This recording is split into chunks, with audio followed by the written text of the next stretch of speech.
Everybody, welcome to the channel Yankees Outdoor Adventures. I am Machalo Speckmanut. Sorry for the lame style background. StreamYard did a complete crash. And let's see. I should probably start again. Hello, everybody. Welcome to the channel Yankees Outdoor Adventures. I know in the beginning sometimes the video doesn't catch up to itself. I am Machalo Speckmanut. You know me as Yankee Mercy. I feel like I'm repeating myself. And I have started a new stream because I needed to at least get out here and try to let everybody know what went on, what happened. I know I had people in the other stream. StreamYard completely crashed, and it's a problem I've been having with them, although usually the problem leads up to the stream crashing, and there's a bunch of glitches in between. This time around, no glitches. We ran a perfect test stream prior to hitting the live button. 1 minute before it was time to go live, it fell apart. It kicked me out. It made it so you couldn't see me, couldn't hear me. It made it so I couldn't get back online. All right. And again, I apologize. I removed the stream. This one is now up. So maybe people will find it as well. Yeah, this is a completely different stream. StreamYard will not work for me. It 100% crashed. So hello, Uncle Al, and hello, Creative Redundancy. I love doing these streams where I get completely sidebarred from what I was originally trying to do. One of the downfalls, I guess, of being a live creator, you have to be able to work on the fly. Nothing can be written in stone for you. We had guests lined up, everybody was there, and it was the internet that failed. And StreamYard, just a message to you. If you ever listen, I will tag you guys in this video. It's happening every single time, but it does not happen now until you literally go live, till it's time to go live. That's when it falls apart. So I'm guessing I will not be able to use the StreamYard app anymore if they don't get it fixed, because this is now every time we've run into this for the last several streams we've tried. And Hammerbot in the room, thank you and welcome everybody. I was going to talk about winter survival is what I had in mind, and I had a nice little show planned, and we had a lot of background and a lot of images to share with everybody. But of course, all has fallen short when it comes to that aspect of the show. And about the best I can do at this point is try to go on with something. Of course, like I said, I did have a lot of visuals for you guys, and I'm not going to have that now. There's no way I can have that. YouTube could give that to us if they tried to invest a little more time in smartphone creators. I'm not a computer user. I don't have a computer for YouTube. I don't use a computer for YouTube. Everything I do, editing, the whole 9 yards, is all done on a Galaxy Samsung. And really, you can do anything with a Galaxy Samsung, and it's not Galaxy's fault that StreamYard falls short, and it's not Galaxy's fault that YouTube falls short. It's still a superior phone, in my opinion, without a doubt. Creative Redundancy and Uncle Al hanging out here. Welcome, everybody. I did want to talk about winter survival. So, you know what? I'm just going to go ahead and wing it in a different manner, because this is actually something that I know about, because when it comes to the car prep, this is a thing that I do for my family with all the vehicles. It's a must-do thing. Now, for me personally, I have an advantage, and a lot of you have the same advantage. And the advantage is the fact that you're an outdoors person, or you're a backpacker, or you do a lot of camping. This is an advantage, at least I see it as one, because when I come in the fall, when the weather's changing and I'm pretty much done for my outdoor season, I take the bags that I have. Now, I know if you guys follow the channel, you know that I carry several different duffel bags or backpacks, because I have them set up for different types of adventure. I learned a long time ago that if you want to go on adventure, be ready to go. Because one of the number one ways a person will avoid going on adventure is talking themselves out of it, because they got to get ready to go. They got to get things together. They got to find everything in the closet.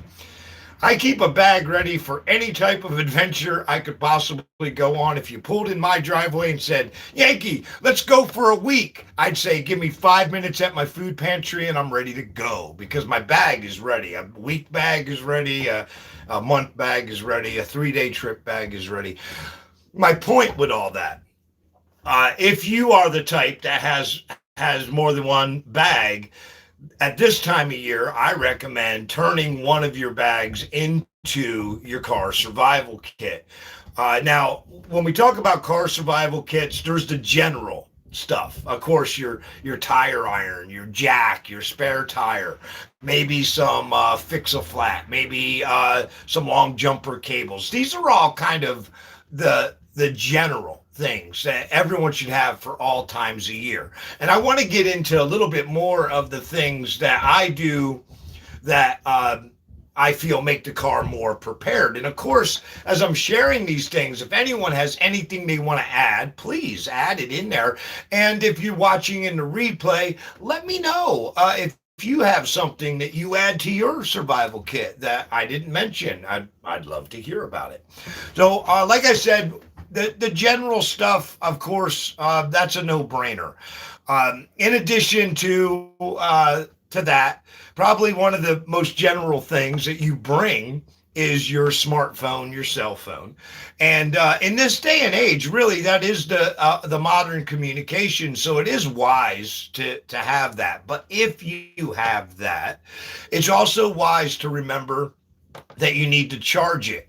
And in some cases with a car that's broke down in a blizzard, you may have an opportunity to run the engine. You may have the opportunity to have a battery to charge your phone through your car charger. But to be prepared in the winter, you have to prepare for every possibilities of your vehicle, which means you should always have in your pack a battery pack for charging your phone. Now, of course, also, I want to point out the things that I mentioned, some of these things, it's good to bring them inside when you get home and to recharge them and make sure everything's up to par. Because in addition to like a charger for your cell phone, having a rechargeable flashlight or maybe even a crank flashlight is a really good idea. And again, these are things that you want to make sure stay charged throughout the winter. So you may have to bring your bag in the house every once in a while here to continue to charge and do things so that your things work. Where was I? Okay, so in addition to the regular stuff, and I think I did mention just about your normal standards, a small toolkit if you got one, that should be in your trunk anyway. Mentioning the trunk reminds me right off the bat, there are certain things that I consider survival stuff for the winter in your car that I don't believe should be kept in your trunk.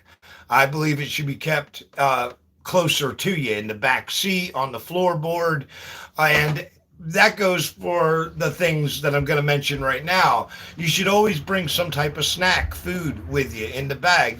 Think about it. If you're an outdoors person, you're a hiker, camper, you already know there are things you can put in your backpack snack-wise that if you don't eat them, they're good next time you go. They're good all summer long until you open them and eat them. Those are the type of items, those non-perishable items you want to keep in your bag.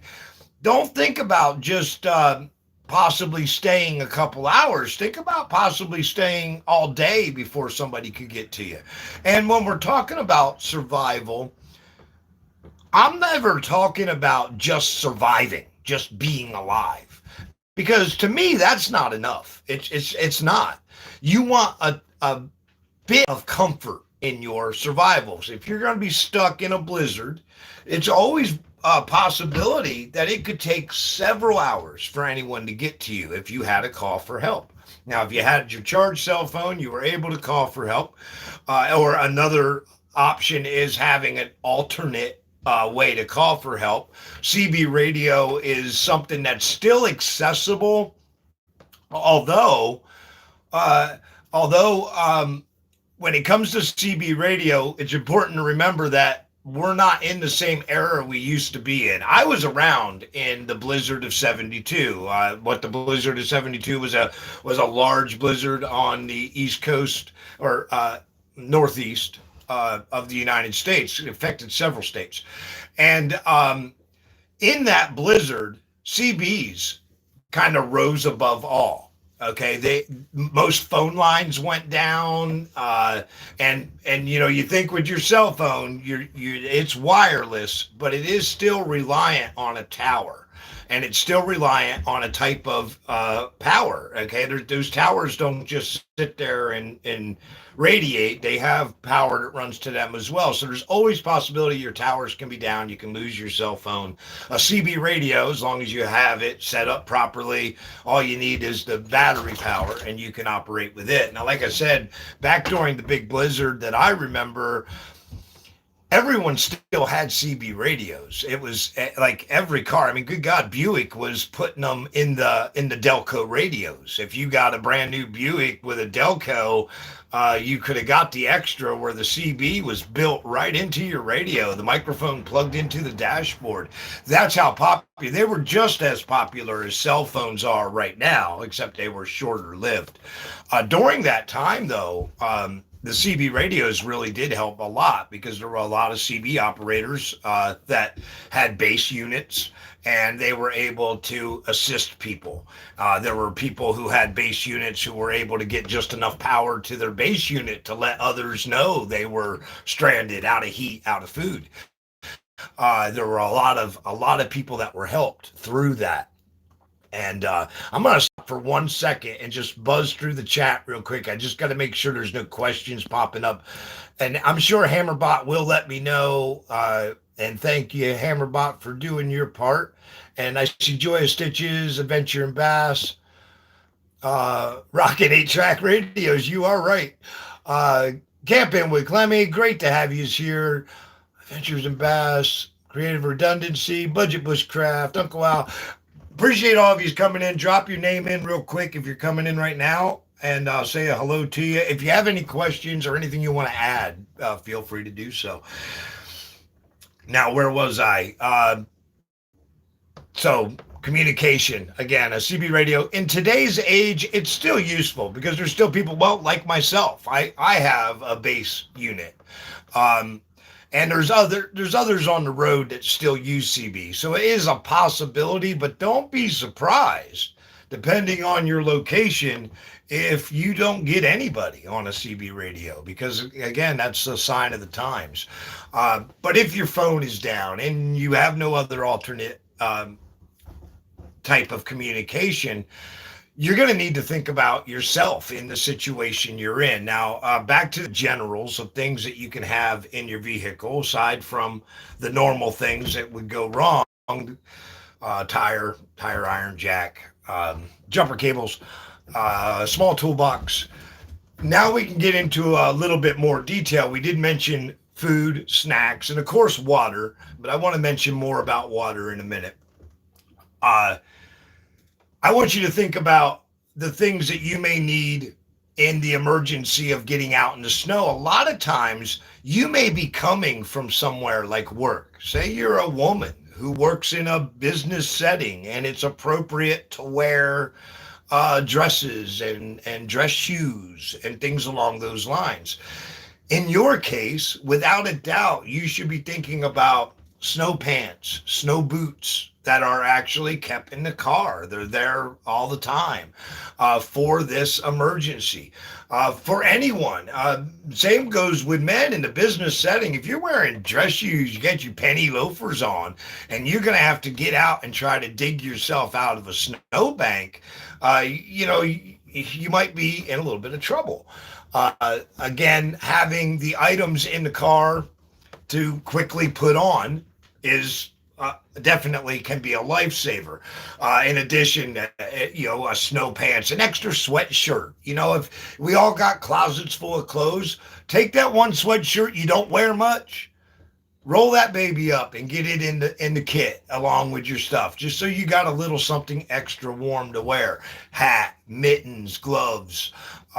These are things that if you're not using them on your normal trip, you may not be thinking about them. So make sure you have them in your kit, because again, you may have to get out and do something in the snow. Uh, and let's talk about the water real quick, because that is and Stitches mentions. Let me address the chat. So, and hello everybody, welcome to the show, Adventures in Bass. Be sure to check out my new channel. I hate StreamYard. I hear you, brother.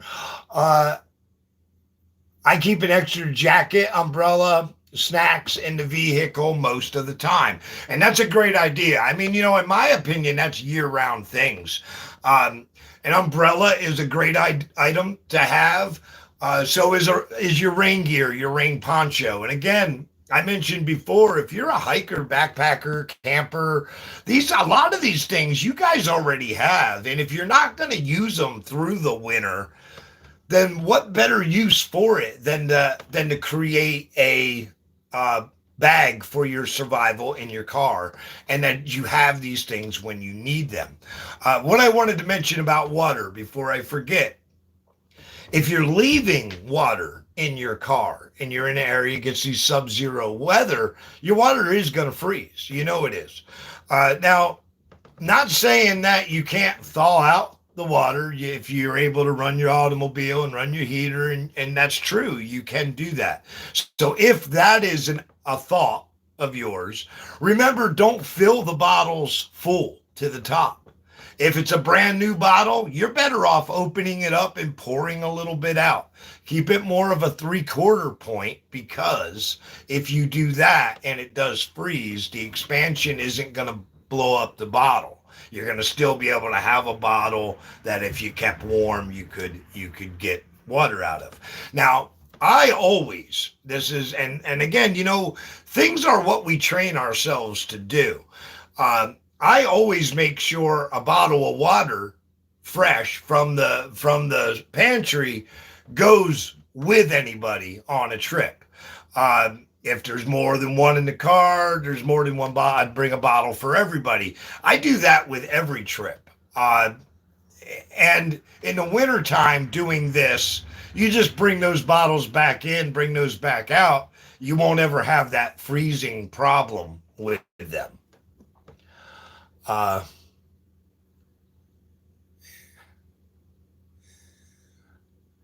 See on me at all times. Lighter, multi-tool, knife, mirror, chapstick, aspirin, and those are all great things. Of course, in your car kit, I would recommend that you carry your first aid kit. Again, if you're a hiker, camper, you got one of these. You probably got more than one of these. Move this kit to your automobile for your winter months. What a first aid kit should consist of are the generals, the galls, band-aids, burn creams. Joy had mentioned a lighter. I always put a lighter in my first aid kit as just a place to have a spare lighter. I'm one of those weird people that hide lighters throughout my gear so that I never go without one. But there's, again, we do things from what experience has taught us. And if you've ever not been able to get a fire going on a wet night, but that's not really survival for your car. However, you don't know every situation that's going to occur. So having that with you That's a great thing to do. Um, Road flares, road triangles. Triangles are good, and I mention them because they're useful. But if you're in a blizzard situation, your triangles may get covered up right away, and you don't you won't be people won't be able to see it. That's why I always do recommend a road flare, because if it's actually snowing or raining, the flares will burn through it. If you are stuck, it's really not advised that you get out and start pushing your car and stuff if you're still somewhat on a roadway. You got to remember, any other passing traffic is in the same jeopardy you were in. And now, if you're outside your car in this, it's more dangerous for you. So, of course, if you have the ability to call for help, do so. Set your flares and get back in the car. Put a flare in the front, a flare in the back. While you're outside of your car, if your car is in a running, has the ability to run, before you sit in your running car, check your exhaust pipe. Make sure it's not clogged up with mud or snow or debris from being shoved off the road. This is possible. And if your tailpipe is, if it's, if it's closed off altogether, it'll ultimately result in your car not running.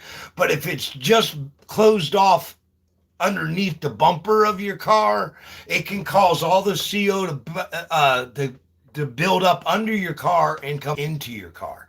So it's really important to make sure it has clear exhaust, or you'll end up killing yourself in your own automobile trying to stay warm. Um, okay, bottled water, and we're hiking deep. Keep 3 or 4 solar banks in your vehicle. They don't take up much space. Exactly. The and again, the solar blankets are a great idea. If you have any of those in your kits or your first aid kits already, it's a great idea to move them into your car kit. I always carry sleeping bags. I put a couple sleeping bags. Again, this is our camping gear, that I make multi-purposed through this time of year. I always make sure there's sleeping bags in the vehicle. Again, this is ultimately just something to keep you more comfortable if you're unable to run your vehicle and you're stuck out in the car in sub-zero weather. You're going to really appreciate having it.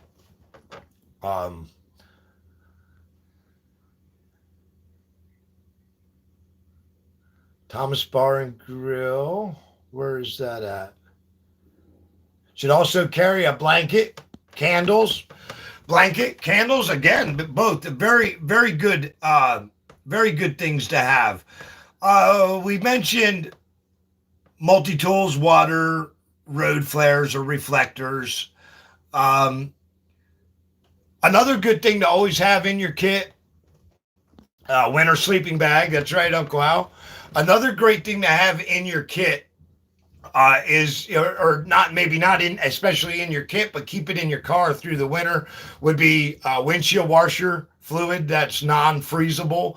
That's an item that'll just help you in general. You'll probably end up using that several times through the winter.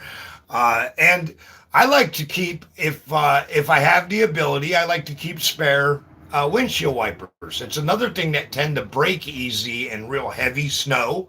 So if you have this with you, driving home in a blizzard with no wipers is nearly an impossible task. So if your wipers break, you just disabled your whole vehicle over windshield wipers. So if it's something that you're able to stash, that's a great thing to have in your vehicle. Another thing too, when we're talking about these things, this is a big list, okay? Because to make it perfect, and to have everything is going to take up a lot of room. And I don't really think everybody would have everything. You just got to really think about your situations you can possibly get into, and think about the things that you would definitely need more than others. Like, I would say also in a wintertime survival situation, an automatic jump starter, because they have multiple purposes. You can jump start your car with it. You can charge your cell phone with it.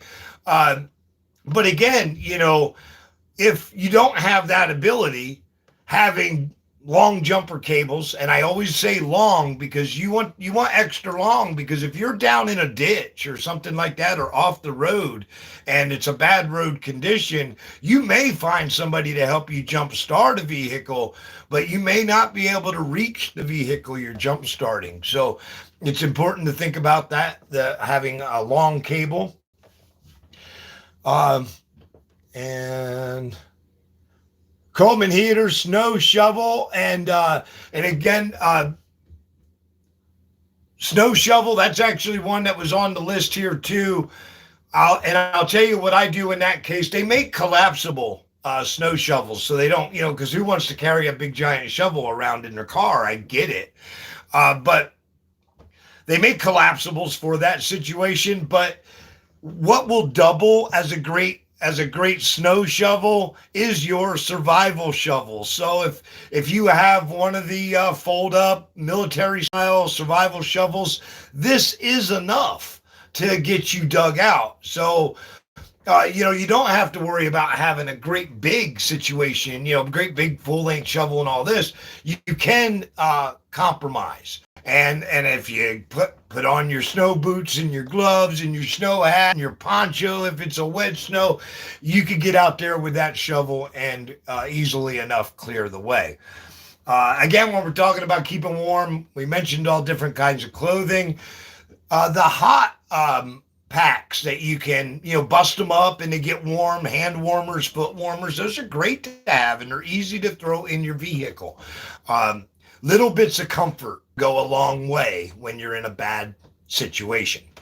So it's great to remember those things.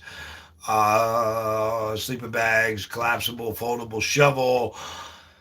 Um, a bag of sand or cat litter. I always keep a bag of cheap, and cheap is what you want. You don't want the cat litter that clumps. Uh, but going with a cheap cat litter, and I always keep a bag of cheap cat litter. This is to pour in the paths of your wheels that are stuck, and you'll be surprised if your car is stuck how quickly uh, some cat litter being dumped on the snow will help you get out of that situation. And let me give you a little pro tip from somebody who has been stuck many times in the snow. If you don't have cat litter or you can't dig up any fresh dirt to throw over top of the snow that you're skidding on, you can actually use your car mats. That's right, your car mats. Those things that are getting all muddy and dirty there under your feet. If you slowly work them into the position that you're going to drive up onto, rock the car up in, get them to roll under the wheel. Car mats have gotten me unstuck more than once in my life. So don't be afraid to think outside the box, because sometimes we have to take care of ourselves. Sometimes calling for help isn't the option. Uh, a fire extinguisher, always good to have in your vehicle at all times. Um, Tire gauge I have on the list, that goes back to one of your generals, things that you should probably just generally have in your car, not necessarily for winter survival. However, in the wintertime, when the temperature drops immensely, you will lose pressure in your tires. Uh, so knowing that you have your air tired up, your pressure in your tires up to what it should be before you start your trip is really an important thing to do. Now, just as important of when you're starting your trip, to make sure you got a full tank of fuel. I always tell my family in the wintertime, never allow it to get less than half a tank of gas. Pretend half tank is empty and deal with that, because anytime you get under the half tank, you're getting down to the slag that's in your gas tank, the garbage that's in your gas tank, and a lot of that can be water.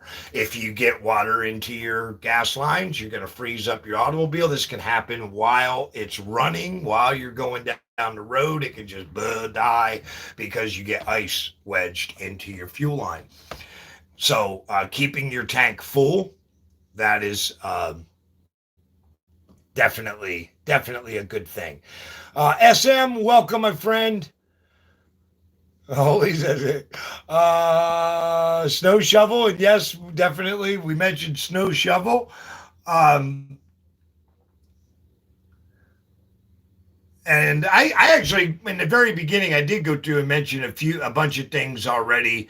Um, but I will add in to when you're working on your car, of course, you get a little greasy, whatnot. Remembering that survival isn't just living, it's living comfortably. Remember to have a box of rags or some extra rags and some Go Orange or whatever you use to degrease your hands. It's it's something to make you feel better that you can clean up after you're doing something on the roadside. Um, Making sure your tires are aired, making sure you got gas in your car. Of course, this is all great winter survival. Um, you can carry fix a flats or tire sealant if that's something that you want to add to your kit. Are worth their weight in gold. The only thing is they are thin. Uh, right on the Dollar Tree tarps. See, and that's improvising. If you have a tarp and you're able to have that in your vehicle, then maybe you're not so worried about having rain gear if you could just wrap a tarp up over yourself real quick. And I've done stuff like that myself. So um, there's no right or wrong to what you bring if you come home. Okay, that's my theory. If no matter what it is you bring with you, if you bring the stuff that gets you back home, then you did perfect. And it doesn't matter what it is. And hi Gemma, great to see you, hon. Uh that Dollar Trees are good is a gold mine. I hear that. I hear that, and that is though. That is a great idea. Also, in addition, if regular things that we always kind of carry in survival aspects, which we already mentioned, lighter. Along with lighter, I would think of things like maybe a roll of duct tape, maybe some string of some sort, and why? I really can't answer why at this point in time until the situation arises. But for it to be a complete, I would say those things are also um, valuable to have. We mentioned a multi-purpose tool, which will also give you a cutting edge, things along those lines, which you may possibly need. Spare cash if you have the ability. Not everybody does, and man, believe me, I understand this. But if you have the ability to keep $20, $50 in cash in that bag with your stuff, it's not a bad idea. If you get in a bad blizzard area, you have every one of yous have experienced in your life times where your card did not work. And if it is survival for you for it to work, you better hope you got some cash on you. Stores can always pull out a calculator if there's no power in the store. They can't do anything when it comes to using your credit card if there's no power in the store. So some spare cash. Um, Part of the thing I always mention is, but this isn't necessarily for your regular run of the mill trip, but I do mention paper maps and a compass. A compass is so that you can find your bearings for the map. The paper map is because there's always the possibility we don't have the cell phone tower to rely on. Our phone can be fully charged, but take away the service, and you took away the phone. So having these things, but again, if you're coming on your normal route back and forth to work, and maybe it's a 30-mile trip, but it's a normal route for you, probably the paper map, the compass isn't going to be dire items to have with you. However, if you're on a longer trip, you're on a trip in areas you don't know, little things like this can be a lifesaver. Phone lines down. there's so much that happens in blizzards. One of the worst storms I've ever been in was actually down in Kentucky, and this was in around 2000. We had 4 inches of ice. It was an ice storm. It was the first ice storm like that I've ever seen in my life, and it was 4 inches of ice. Now, if you can fathom that for a minute, that's a lot of weight. Every branch that was weak was on the ground. Trees were on the ground. Power lines were on the ground. I mean, there wasn't much of anything that was surviving this ice storm, and it crippled the region for several days. It took several days, and well, the reason it took several days, at one point, the main road that I lived on, uh, literally looked like a war zone. There were trees laying like this all the way down the road, and I mean trees, big full trees. When I was out the first night, I had to make it home in the ice storm. Uh, and now I wasn't driving at the time; I was walking, of all things, right? Actually, when I got picked up, I had about an inch of ice literally on me. It was just hideous. It was a hideous night. Uh, the guy who picked me up gave me an offer that I couldn't refuse. He told me that if I was willing to run the chainsaw, he was willing to creep, down the road and get me back to where I was heading to. And I agreed. And we actually opened the road for many people that night. We weren't clearing the roadway. We were clearing a path is what we were doing. And we did. Uh, took several hours, but he helped me get home, and it was greatly appreciated. Always make sure you share your travel plans. If you know people worry about somebody hovering over you or knowing too much about you or whatever, but the fact of the matter is, if you have a loved one, you have somebody that cares about you, then care about them and make sure they know when you're leaving, when you're estimated to arrive somewhere else, and when you arrive to where you were going. Make sure they know. You can do this simply with a text message, if providing that aspect is working. But if we lose contact with you at any point in time, and I am able to say, well, you left point A and told me at this time, that gives me a better opportunity of finding you between point B. It really does. So making sure a person knows. It's the same thing that goes, guys, when we're hiking, doing things solo, alone.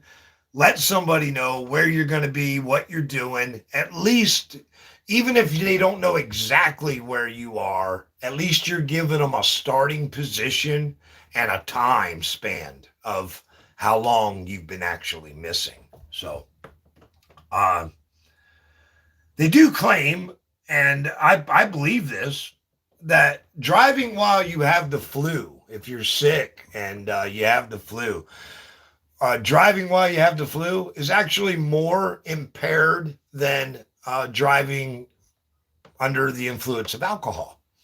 So it's just something to think about too. I think a lot of us do that. If we have things we have to do, we don't think about, well, we're sick. Maybe nowadays we think about it a little more because of the pandemic and stuff. Maybe I hope people think about being sick a little more. But if you are sick, consider your driving. If you have the flu, your reaction time may not be as good as it was. Yankee, me. Oh, the ice fish. We can go do some ice fishing, man. Uh, Jig poles or get some good tip ups. Just get up with me, man. If the ice gets big enough, you know how that is too. We haven't had real good ice the last few years. And let's see anybody else go fish. Welcome, go fish.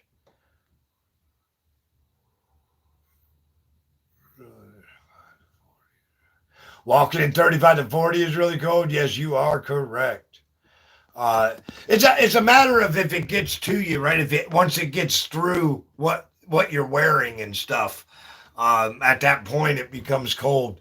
When you're, I've done a lot of walking, guys. I've lived a long time without a vehicle at all, um, and I've for me, when I needed to go somewhere, I just went. I never thought twice about, oh, it's 10 miles away. I never that never concerned me. And I can say in the wintertime, a lot of walking in the wintertime. In the wintertime, you sweat, and that becomes your biggest enemy. When you're because you gotta have your warm clothes, especially if you got frigid winds and stuff. But when say you're walking into that freezing below zero wind, and you're all bundled up, you're still putting your body through that exertion of the walking. You're still going to be breaking sweat on your middle back and stuff. That does become your biggest enemy. If I advise people that if you notice you're getting warm, to try to strip down before you break sweat. A lot of times we don't get that opportunity. Here. Never ice fished either. Wow, I haven't. I haven't in a long time. It was one of the things I've done a lot growing up was ice fishing. Uh, but actually, ice fishing story. Went ice fishing one morning and actually with a brand new gas powered hole drill. Okay. And up until this point, I did it the old fashioned way with either saw and hammer or just punch bar and hammer. Brand new drill, beautiful, man. It cut this nice big hole, perfect, wah, quick and easy, right? It was beautiful. My first day using that drill, I got out to the lake. I drilled 4 holes.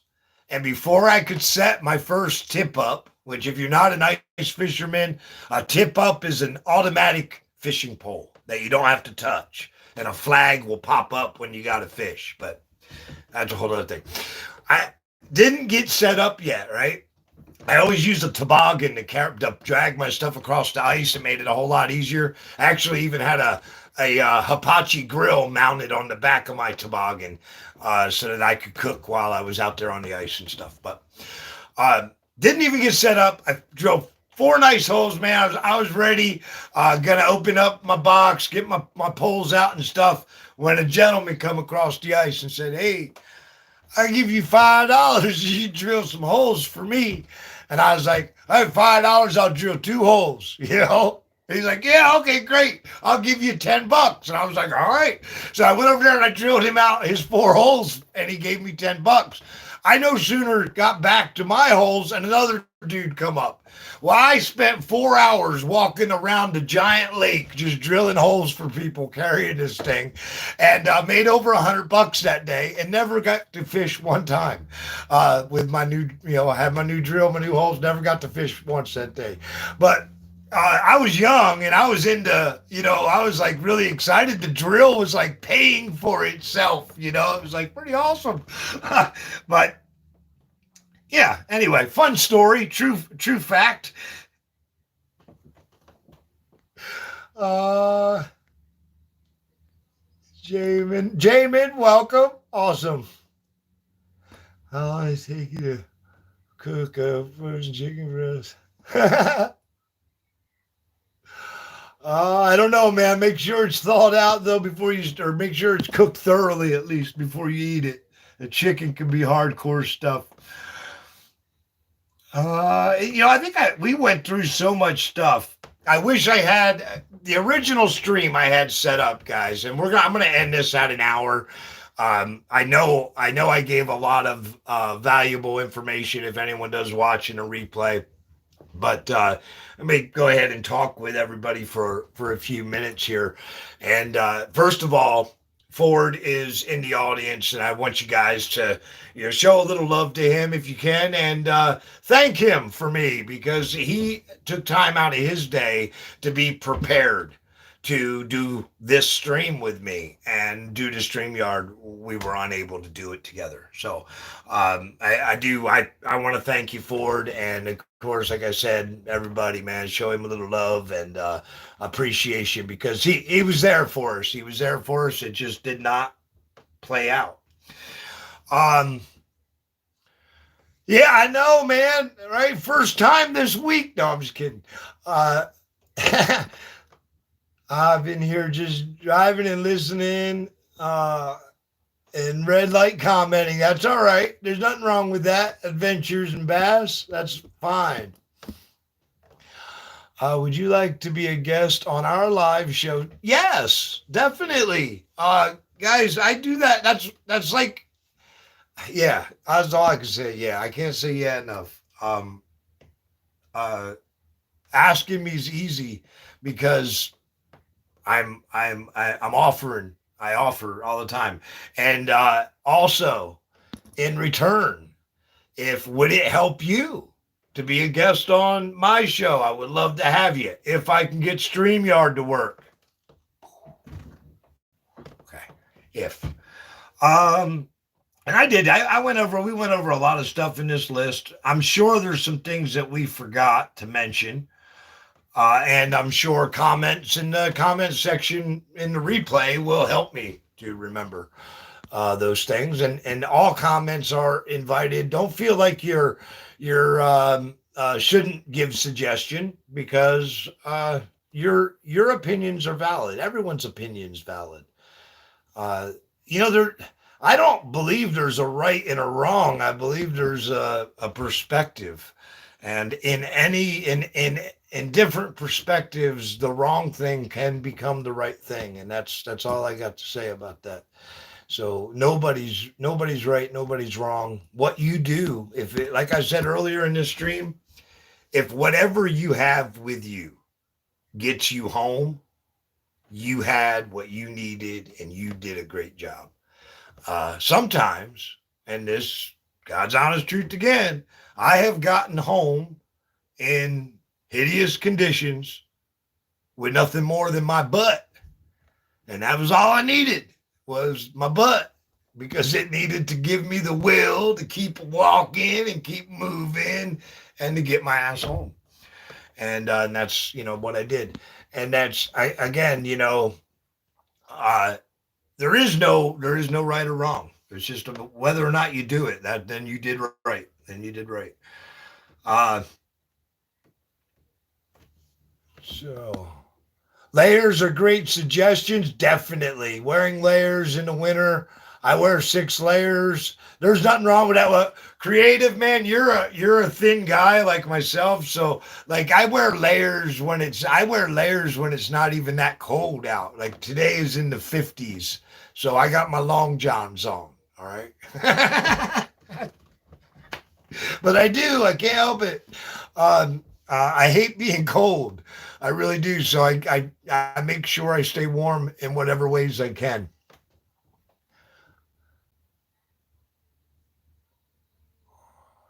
You're about area. We'll have to talk. We'd love to have you. Yeah, definitely. I'll definitely do a live show with you. Get up with me. Look on my about page. There's an email. I always try to encourage people to not use the email because I can get emails from people that are literally my contacts and they still go to my spam folder. And I may lose them. And sometimes I get a lot of mail in a day and it's mail that I don't, that isn't really important. And I don't want to lose you. I don't want you to be ignored and think I'm ignoring you when actually I just didn't see it. So what I do try to encourage people to do is if you look at my about section or my home page even, there's a Twitter and an Instagram link. All you do is if you're on my homepage, click on that Twitter. If you're on the cell phone, go to the About section and click on the Twitter or Instagram link. I have both of those accounts set up so strangers, anybody, can send me a private message. So if you go to that, send me a private message, I'll literally get a text message on my phone and I'll know right away that you sent the message. So that's just why I try to encourage people to do that. Good if you got Twitter. And like I was saying, I don't know if I finished saying it. I get sidetracked sometimes and I ramble. But if uh, you, I'd be honored to be a guest on your show. But if it'll help you to be a guest on my show, and I can get that lined out, I would do that with you as well. Get a hold of you. Definitely, man. Dude, you can get a hold of me easy, and I know I get a hold of you too. Um, there's a I'm going to try to go over to a new piece of woods tomorrow if the weather's permitting, and it's not too far from you, SM. If you're around, man, I'll show you some foraging techniques if you're into that. Okay. Uh, What's going on? My homestead friend up in the house. Welcome. All right. We went through a bunch of stuff in this video, guys. Again, to try to pack and contain all this stuff may be too much to carry. And I agree. So improvise where you can and use what is suitable for you. I do think it's important to remember that if you're putting things in a trunk, that means you have to get out of your car to use them. So just, that's why I always keep one of my backpacking bags that just gets tossed in the back seat on a car trip. It's more or less it's a get home bag. It's got more stuff in it than we mentioned here, but it's got stuff in it that I would probably never need for that situation. Maybe. Who knows? Being prepared can sometimes mean having things that you don't use. It doesn't mean you have things you don't need. It just means you had things you didn't use. And there's a difference. CB, what's going on, brother?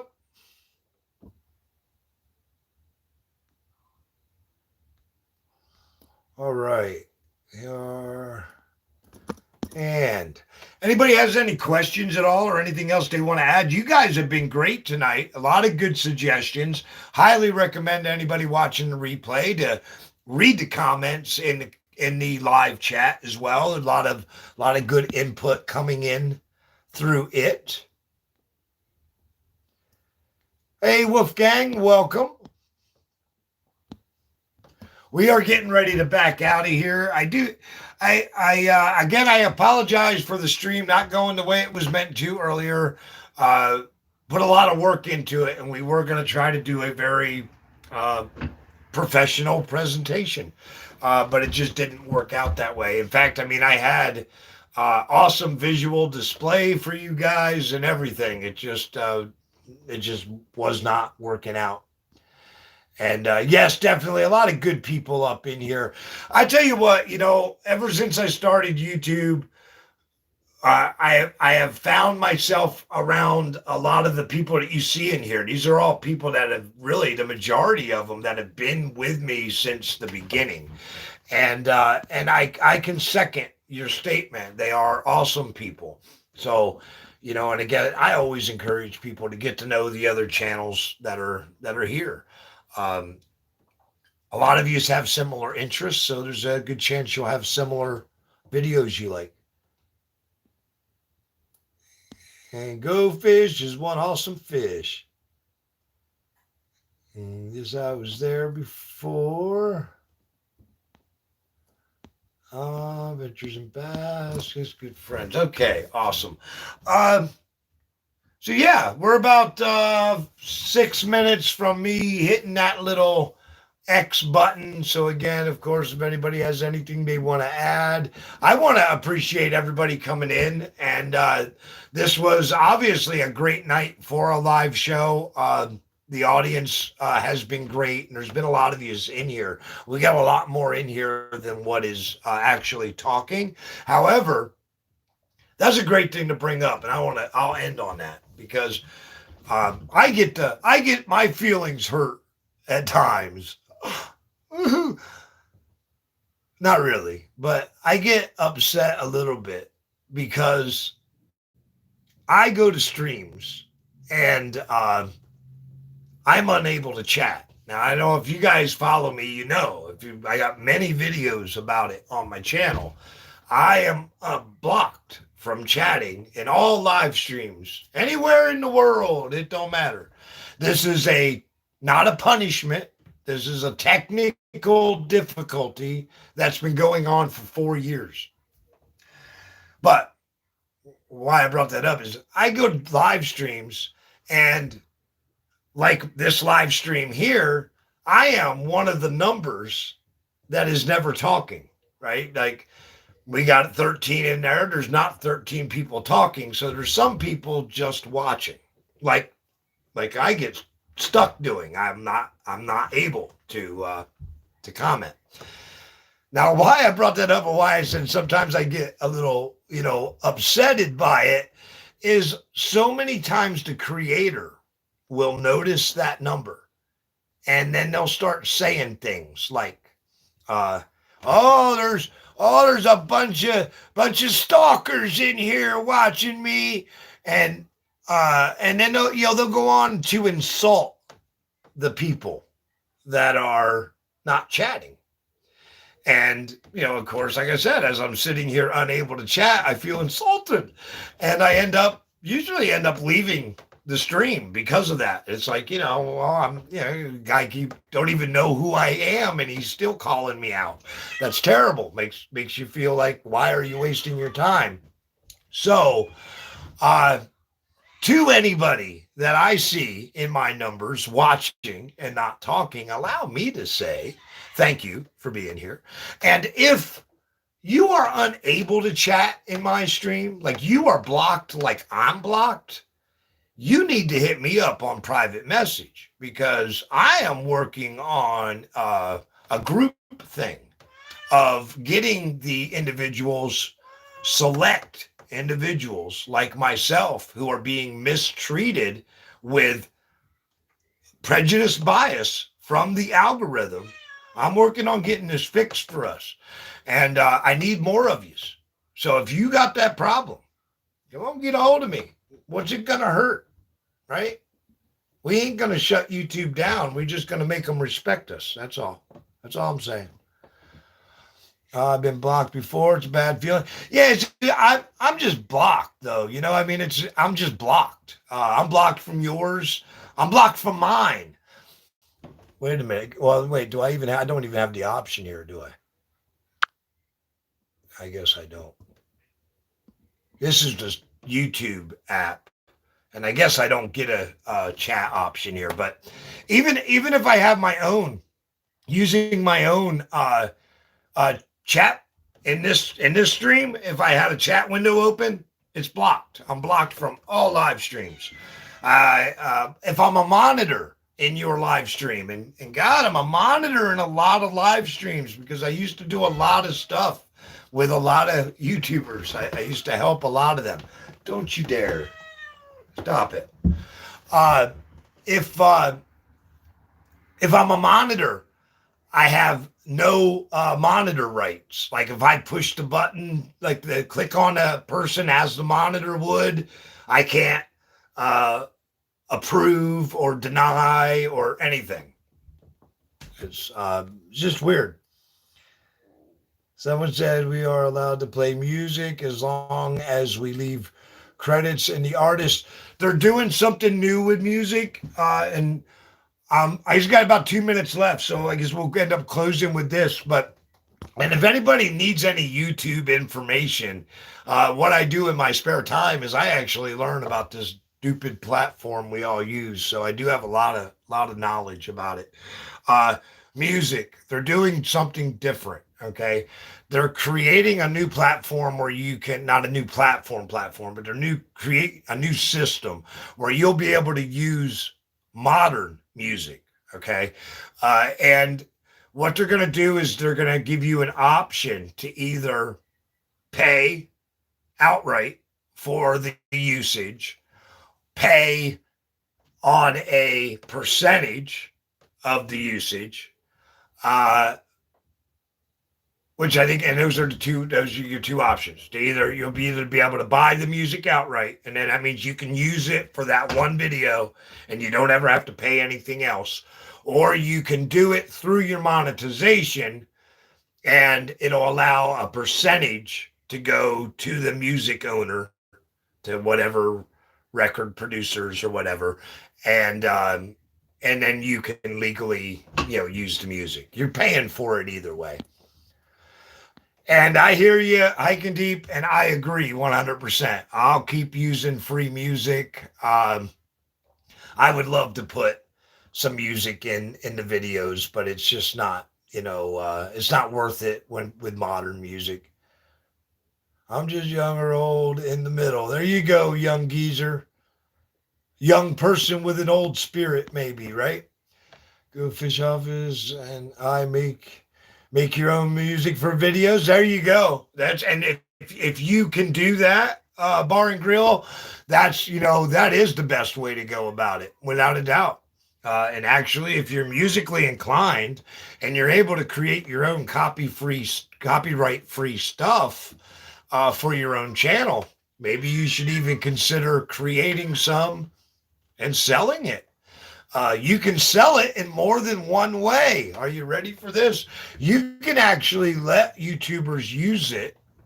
When you get your notification of the copyright violation, you get a new choice now. I don't know if you guys go through this much or not, but you get a choice to either split that revenue up, to either allow the creator to use it, or to allow the creator to use it, but they have to split the revenue with you.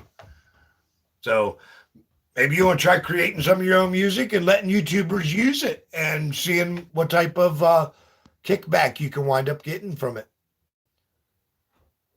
Yes, but it's a way, it is a way to possibly do it, without a doubt.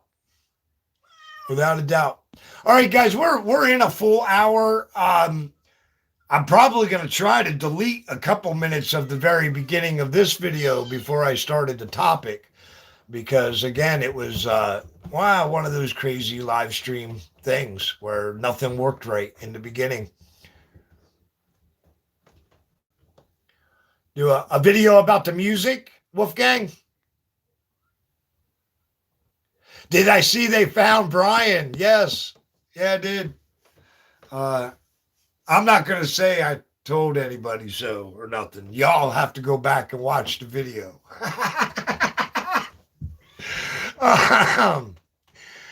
No, that is right.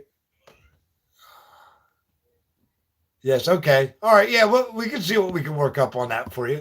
I don't get a whole lot of views because I don't do like grow your channel videos. I got a whole series of that stuff. If you're a cell phone creator, you should really check out the playlist because it's all really important information. It actually is.